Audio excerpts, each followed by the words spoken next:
find several questions testing you on just fundamental grammatical concepts. They also like to quiz you on some common misconceptions dealing with grammar.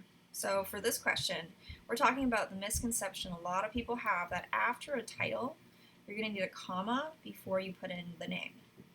But actually that's not necessarily true depending on whether or not the name is what we call essential or non-essential to the meaning of the sentence.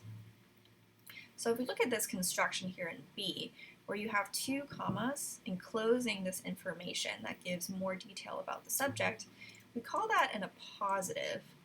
And the way these guys work is that you have to be able to read through from the subject all the way to the end of the sentence, skipping over that information, and have that sentence still make sense.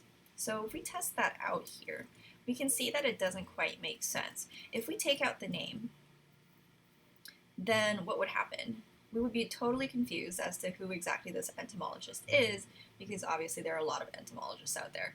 So for all these reasons, this guy would be considered essential. So this is out.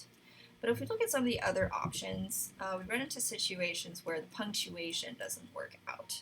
For example, in A, you have a colon, which is an end-stopped punctuation mark, which means you're going to need independent on the left side, independent on the right side, or either a big noun or a list. And so if we take a look at the passage, we can see that we're not dealing with a big noun or a list here, and neither are we dealing with independent, because you can't really start a sentence with found. So for those reasons, A is out as well. And if we look at D, we have one comma here. And the punctuation rule regarding one comma is you're going to need independent either on the left side or on the right side of that comma.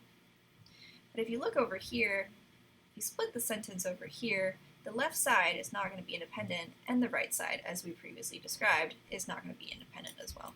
So for all of those reasons, here we are dealing with what is considered an essential part of the sentence, the name. So we're going to actually go ahead and not put any punctuation marks there at all, making the answer C.